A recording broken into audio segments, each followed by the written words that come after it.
Igualatorio Cantabria, más cerca que nunca. Esentia, nueva póliza de atención esencial, desde 22 euros sin copagos. 942-229-600.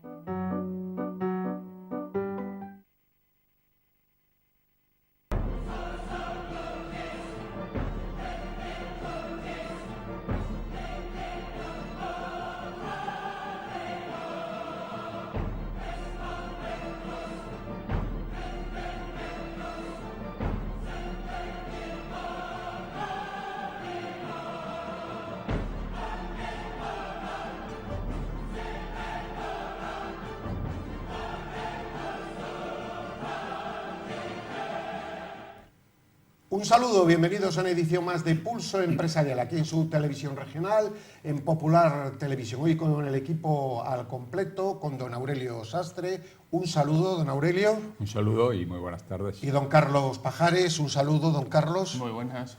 Bueno, pues tenemos muchísimos temas en el guión, no vamos a poder concitar todos, no vamos a poder hablar de todos, pero vamos a intentar aprovechar estos 30 minutos con la mayor intensidad. Comenzamos con el tema de impuestos, con noticias antagónicas, que es lo que podríamos decir, una de cal y otra de arena, pero algo que es todo difícil de entender.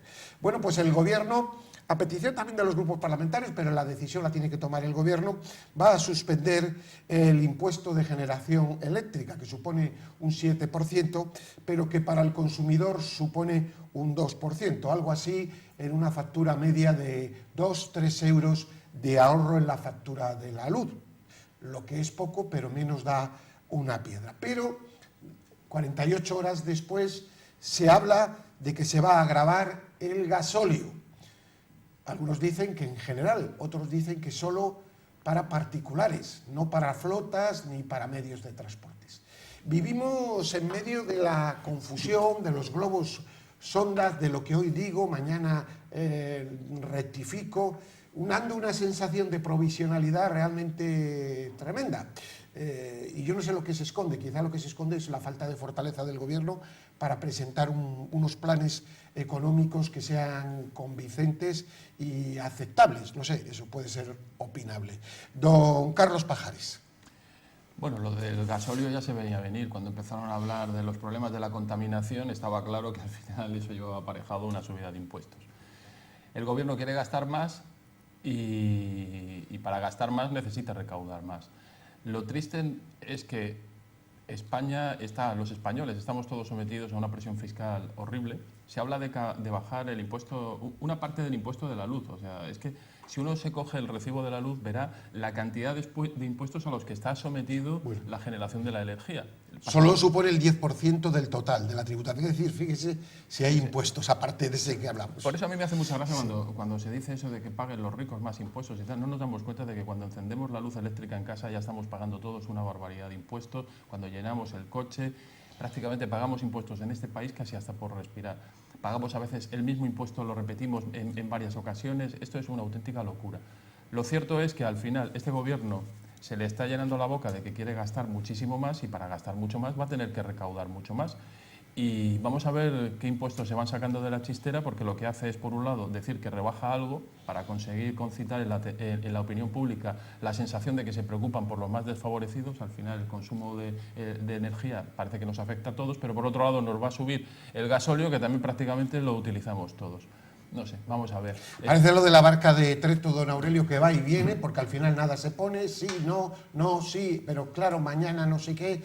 Eso sí es verdad que se está percibiendo por parte de la sociedad, que está un poco atenta, y también de los inversores que están un poco, no digo asustados porque ya no se asustan de nada, pero sino un tanto perplejos. Sí, la fórmula es muy elemental y además siempre la misma, y es aumentar la presión sobre la gente. Y esto yo creo que tiene que tener un final. O sea, no se puede cada nuevo gobierno seguir aumentando los impuestos, tendrá que haber un límite. Y hay algo que se les pasa, que ni siquiera que no contemplan, y es bajar los gastos. O sea, nosotros hoy sabemos que la situación actual que vive España y que además se está agravando, la economía va yo creo que va a padecer, lo va a pasar muy mal de aquí a final de año y todo el año próximo por las cosas y los movimientos económicos que se vayan, lo va a pasar muy mal y se pretende aumentar impuestos para recaudar más. No hay garantía de que aumentando impuestos se recaude más, porque ya sabemos que la actividad económica se retrae. Este mismo impuesto sobre el gasoil ya va a hacer considerar a todo el mundo que a lo mejor tiene que empezar a medir un poco más el consumo del combustible y afecta a todo. Yo creo que aquí puede haber un problema de precios grave si estos impuestos se siguen aumentando así. El gasóleo, por ejemplo, el transporte incide en todo, aunque digan que no va a afectar al transporte y tal, esto acaba afectando a todo porque es muy difícil separar unas cosas de otras. Entonces, esa presión fiscal que hoy se quiere seguir aumentando sobre los ciudadanos para recaudar 5.000 millones más, yo creo que no les va a dar absolutamente ningún resultado. El único camino que hay es reducir los gastos. Y resulta que la política parece que quiere ir en sentido contrario de seguir aumentando el gasto, por tanto, no veo yo que esto pueda tener una salida razonable. El diario Expansión creo que se recoge hoy ya unos datos que sí apuntan a lo que se nota, a lo que notan los comercios o en el consumo. La ralentización del consumo de los hogares españoles, sobre todo, dice, en el sector textil y de la alimentación. Y además aporta un dato concluyente. Ha pasado de crecer al 0,7 en el primer trimestre de este año a 0,2 en el segundo trimestre.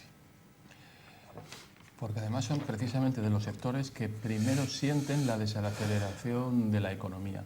Las familias, cuando empiezan a tener problemas económicos, lo primero que dejan de gastar es en cuestiones de alimentación y cuestiones de vestido.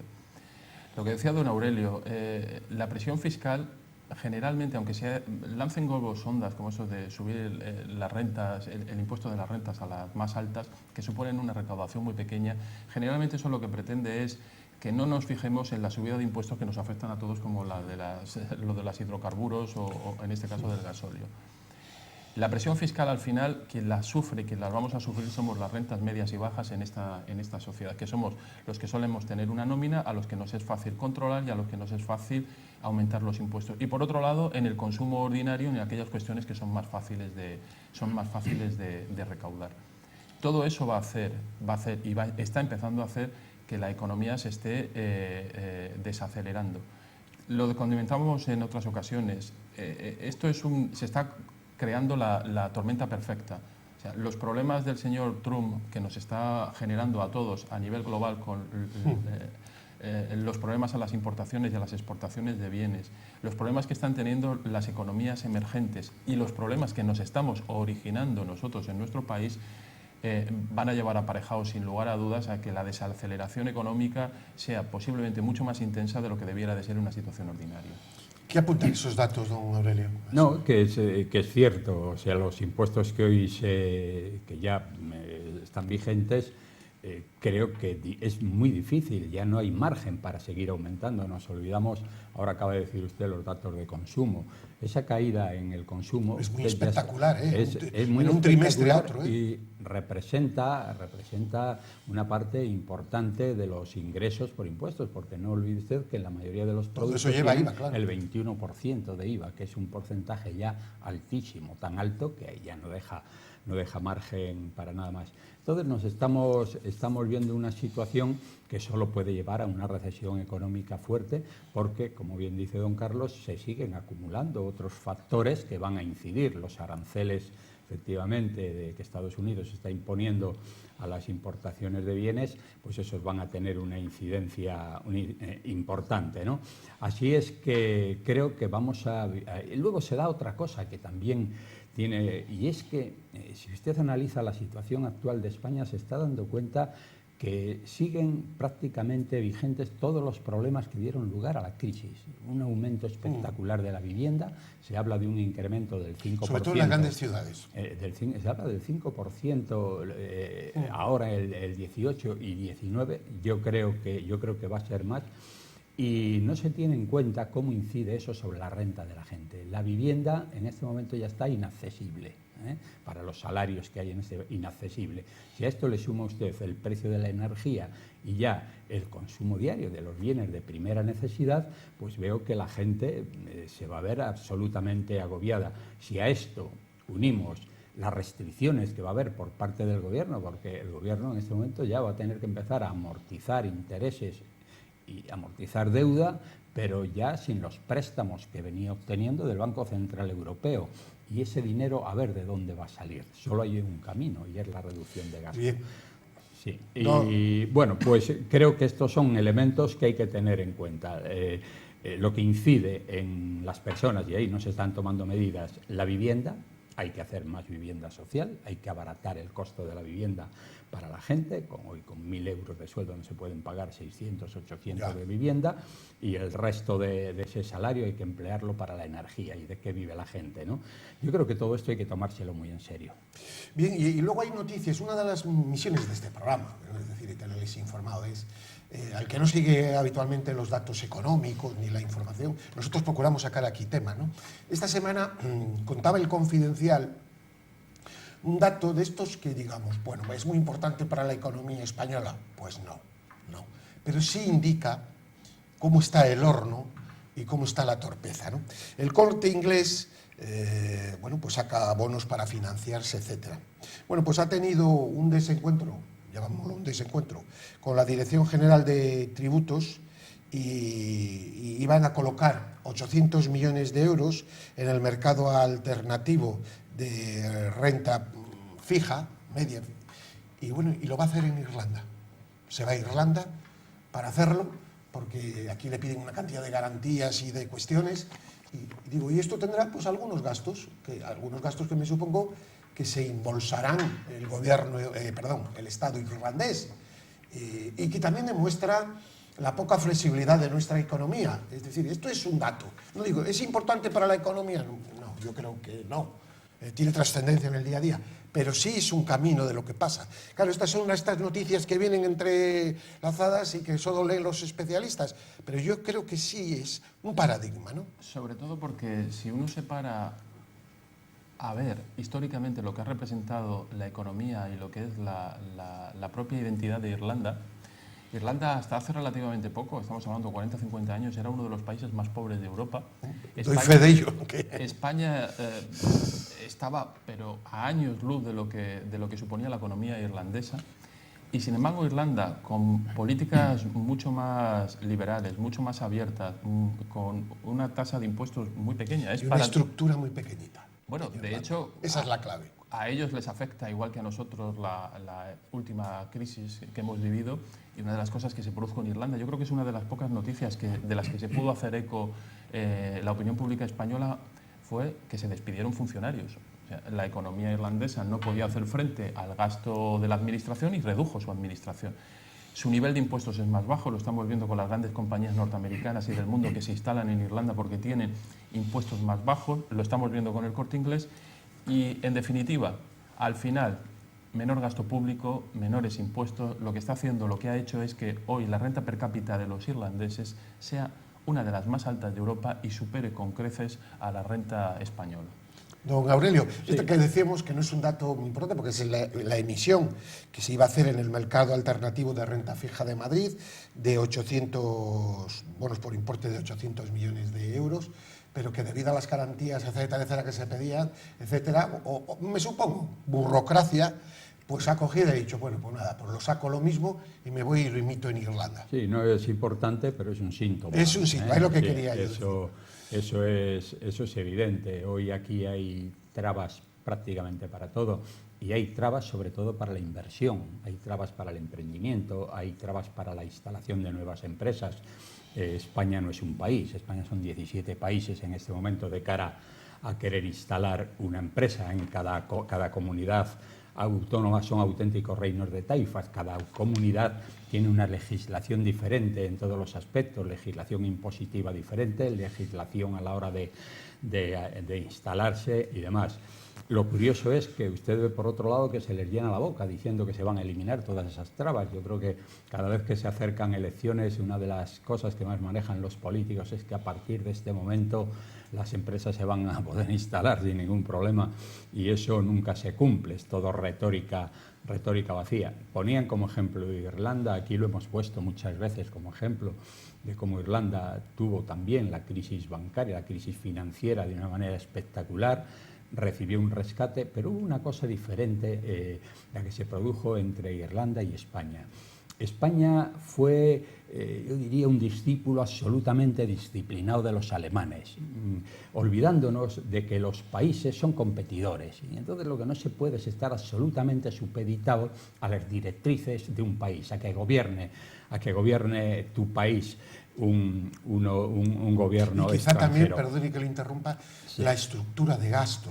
Es decir, aquí tenemos una administración muchísimo, pero muchísimo más pesada que la irlandesa. Sí, eso es así, pero se abdicó un poco de esto, de gobernar el propio país. En cambio, Irlanda, cuando le dijeron que tenía que homogeneizar los impuestos con Europa, dijo que no, que su negocio era tener impuestos bajos para que las empresas se siguieran instalando en Irlanda. Y hasta tal punto llegó el pulso que dijeron, y si ustedes no están de acuerdo, se llevan ese dinero que nos quieren, o no nos den el dinero que nos quieren prestar. El resultado fue que aceptaron esas condiciones, que en muy poco tiempo pagó el rescate, y hoy, si usted compara los salarios españoles, que ya lo ha dicho, ya lo ha comentado don Carlos, con los salarios de Irlanda, pues resulta que nos doblan. España, sí, sí, seguimos bueno, con no, otro esta tema. es Esa es la sí, cuestión. esa es España ha sí. amortizado deuda esta semana, más deuda, y eso es bueno, pero yo creo que se hace con vista, porque eso lo hizo el señor Guindos. La deuda que se nos, el crédito que se dio a España para la reconversión bancaria ante la crisis, 100.000 millones de euros, que solo se pidieron 60.000, se han debido devolver casi ya la mitad, que eso es bueno para los mercados, y el gobierno, el Estado, hay que decirlo, ha pagado este año, estos días, también ha amortizado, pues con 5 años por delante sigue amortizado, todavía queda la mitad de la mitad, pero bueno, eso demuestra que da confianza. A mí me parece que esa es una jugada maestra, porque ven que el próximo mes de enero vamos a tener que salir a los mercados a pecho descubierto. Y si no tenemos presupuestos, que no los vamos a tener, y igual estamos en convocatoria de elecciones, se puede producir una especie de dificultad en financiarnos. Y eso yo creo que no sería, sería penoso para España. Entonces lo que se trata es de mandar, y en una buena jugada, que nada que decir, estabilidad a los mercados. No, es lo que se ha hecho, es simplemente dar sensación de solvencia económica, Sí. porque cuando empiecen a salir, y ya se están viendo que cuando estamos saliendo a los mercados a vender deuda, están subiendo los tipos, y posiblemente en la situación política en la que estamos viviendo en estos momentos, noticias de venta de nuestra deuda con tipos mucho más altos y que Sí. de repente se nos dispara el diferencial, seguramente esa otra mota de Sí. polvo a echar encima de este gobierno, que ya se le están acumulando muchas, pues seguramente no le interesan. Y ha sido eso, es política de efectos que en principio, bueno, nada hay que decir sobre ello. Esperemos lo que venga. Don Aurelio, presupuestos del Estado. Los presupuestos. Bueno, ¿tiene algo que decir? No, bueno, respecto? bien, sobre Sí, esto efectivamente, sí. que esto además está acumulando, y es que la inversión extranjera está cayendo de una manera espectacular, está cayendo en España, está cayendo en Cataluña de una manera ahí tremenda. al doble. Efectivamente, se habla de un 40% de disminución de la inversión extranjera. Los problemas de los separatismos van a ser muy importantes, porque además no se ve que esto se esté atajando con decisión, sino que esto van a seguir en una escalada importante, y lógicamente los inversores se retraen. El turismo, que ya yo creo que ha alcanzado sus máximos en España y ahora solo le toca caer, y los ingresos por turismo son muy importantes, y además, sobre todo en cuestión de empleo, incide mucho. Por ejemplo, el turismo, la hostelería es un tipo de actividad que da mucho empleo, por tanto su caída también, el paro va a aumentar. Así es que eso, pero usted me iba a preguntar algo. Sí, le iba a preguntar sí. los presupuestos del Estado, es decir, iba a hacerles unas preguntas a los dos. ¿Presupuestos o elecciones? Yo ya me mojo y digo, va a haber elecciones, porque a mí me parece imposible, con todos los problemas burocráticos que hay ahora por delante para los presupuestos, y además si los hubiese, pues serían allá en mayo o en junio del año que viene. Ya su valor podría ser mínimo. Por lo tanto, no se va a aguantar hasta esta situación. Yo creo que lo mejor que debiera de pasar, si se quiere, al país es convocar elecciones. Esa sería la mejor solución. ¿Por qué? Porque además los socios del gobierno tienen intereses, y hago esta entradilla, totalmente distintos. Son totalmente distintos los intereses del PNV que los de Podemos, son totalmente distintos, incluso de los del PDeCAT en muchas cuestiones, e incluso de los del propio gobierno. Y ya no voy a decir con las trabas que va a haber en la mesa del Congreso, en el Senado, etcétera, etcétera. Pues entonces el señor Sánchez, y lo digo de verdad, ya ha disfrutado de la Moncloa, está feliz, está contento, ha viajado, sabe lo que es el presidente del gobierno. Bueno, pues si ahora se presenta, le votan los ciudadanos otra vez, le votan por fin, pues que sea presidente del gobierno, como diría el otro, con todas las bendiciones. Y si no, pues ya se puede ir para casa tranquilo, ha sido presidente del gobierno. Yo creo que eso es algo tan sencillo, y no lo digo de forma, de verdad, con segundas intenciones, pero esa es la realidad de lo que pasa.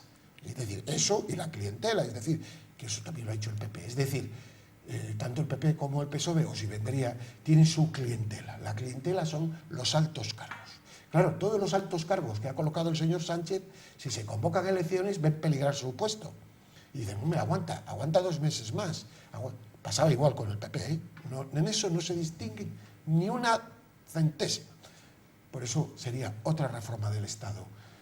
Nombramientos mínimos para que esto no se pueda producir y dé las manos más libres a los gobernantes y suponga menos gasto para los españoles, porque todo esto tiene consecuencias. Es decir, a un presidente del gobierno no es solo su decisión, sino la mochila que lleva encima de los altos cargos. A mí me lo dijo un día, es que claro, si ahora nos vamos, no se refería al gobierno, es que todas estas personas, ¿qué hacen?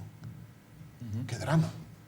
Bueno, pues entonces este es uno de los problemas endémicos de este país, que si fuera capaz de venir un partido nuevo con estas ideas claras de esto y la reorganización del Estado, debiera de ser votado, y votar a los otros. Pero de otra manera, don Aurelio.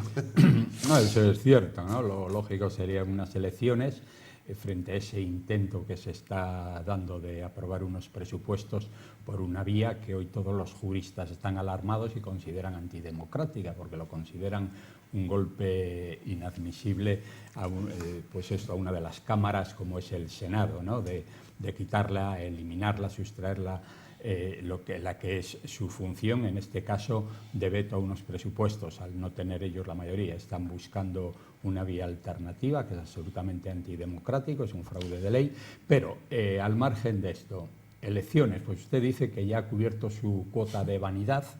Ya no, yo no he dicho vanidad, yo he dicho que he conocido la Moncloa. Eso lo bien, dice usted. pero... Yo digo, ya ha estado feliz, ha viajado en Falcon, sabe lo que es vivir, que le pongan el desayuno por la mañana hecho, que le digan a las 9 qué quiere para comer ese día, y que llame a un señor y le tenga automáticamente allí con un café. Pues sus paseos por la Moncloa de guía del público, y las fotos con su perrita. Sí. Quiero decir, y luego cuando le entrevistan, 17 veces soy el presidente. Es la frase, ya está, es la frase feliz, que pues, más... también hacer feliz a la gente es bueno. Y si a esto añadimos ya su sueldo vitalicio como expresidente, pues yo creo que él tiene cubierta su cuota perfectamente, ¿no? Pero bueno, ya una vez que se llega ahí, ya cuesta dejarlo, y buscarán todas las vías posibles para tratar de evitarlo. Harán trampas. Luego tiene un socio que que tiene un gran peligro, que son los de Podemos, donde para ellos la ley prácticamente no existe. Ellos siguen el ejemplo de Maduro, de Venezuela, ya vemos lo que está pasando allí, y quieren llegar. Ellos quisieran ser la alternativa a Sánchez, y están en vía de ello. Ya tienen en sus manos la televisión, ya tienen ahí 5 miembros, el máximo número, ya controlan totalmente un medio de comunicación que es el medio por el que más se informa la gente y que tiene una influencia decisiva. La gente se ha olvidado en general de de que hoy estamos a punto de tener un comunismo de... Pero las encuestas les dan muy mal. De las Esa es la peores... gran- Sí, pero bueno, ahí- Y en Cantabria peor, según me dicen, ¿eh? Que yo no manejo yo cuentas. no estoy seguro de... Hombre, tendrá que haber elecciones, yo pienso que llegará a haber movilizaciones, la gente exigirá participar en este cambio que se ha dado, no pues se puede tener un gobierno sostenido por quienes lo están sosteniendo, que se consideran algunos, los separatistas, se les puede considerar enemigos de España con toda claridad, pero luego el Partido Socialista, que ha sido tradicionalmente un partido muy serio, solo tiene 84 diputados. Estamos al límite del Por tiempo. tanto, Don Carlos, contestamos el asunto. No, lo triste es que la reflexión que yo hago es que tanto un partido como el otro, el anterior, el Partido Popular, como este, cuando no tienen mayorías absolutas y se ven obligados a pactar con el resto de la Cámara, al final lo que terminan es utilizando los presupuestos para comprar los claro, votos. que hizo el PP con el PNV. Es un escándalo que aquí hablamos mucho. La diferencia es que el PP tenía más diputados y necesitaba menos grupos, o sea, tenía que pagar a menos, y este necesita un arco mucho más amplio y necesita pagar a muchos más. Claro. De ahí su necesidad de ampliar el techo de gasto, porque va a necesitar mucho más gasto para contentar a los que quieren que le apoyen. La reflexión mía, desde luego, elecciones anticipadas, pero lo triste de las elecciones es que si no cambia lo que mal está hecho de base, y lo que está mal hecho de base es que los dos partidos mayoritarios, los partidos, ahora podríamos hablar de un tercero, que es Ciudadanos, que son los partidos constitucionalistas, si no son capaces de sacar de esta ecuación de los pactos la utilización del dinero público para contentar a los grupos minoritarios, para sacar delante los presupuestos, que parece que no nos damos cuenta que los presupuestos son posiblemente la norma más importante, porque son los gastos de todos los españoles, y al final se utilizan tanto por unos como por otros cuando no tienen mayorías suficientes para pagar el voto de aquellos que además sabemos que van contra los intereses generales para poder seguir manteniendo su puesto en la Moncloa. Ni contigo ni sin ti tienen mis males remedios. Esa es la realidad ahora, que no se ve en la alternativa. Es decir, el señor Casado, lo siento decir, es como tener, en fin, juega con las manos atadas. Es qué gran error del Partido Popular. Pero bueno, eso es un problema de ellos. Quiero despedirme con una gran noticia para el puerto de Santander. La compañía, un gigante, CLDNN, que puso el sistema hace un año, empezó a trabajar en el puerto de Santander, con la ruta con Zeebrugge, y también iba con Leisoes, pues ahora ya directo con Zeebrugge, con 2 buques semanales para contenedores de 45 pies, se calcula que va a mover 10.000 semirremolques al año. Está entrando en el mercado de Castilla y León, me dicen, extraordinariamente. Estamos en el de Bilbao preocupadísimos, porque esta es una empresa que es un gigante y creo que es una noticia magnífica, extraordinaria. Y nos alegra, si pueden decir algo, esta gran noticia, don Carlos. Yo lo que digo, yo hago un sketch, la pasiega, ahí está. Bueno, don Aurelio. Bueno, yo creo que el puerto es una de las fortalezas de la economía de Cantabria y hay que hacer todo lo posible para que salga adelante, mantener hoy a los gestores y no cuestionarlos en absoluto y apoyarles en todo lo posible. Así que nos gustaba entender, porque el otro día no teníamos noticias positivas. Oye, tenemos alguna más, pero bueno, yo creo que esta hay que destacarla. Muchísimas gracias, don Aurelio. Gracias. Muchísimas gracias, don Carlos, y a ustedes, pues que tengan una feliz semana. Paz y bien.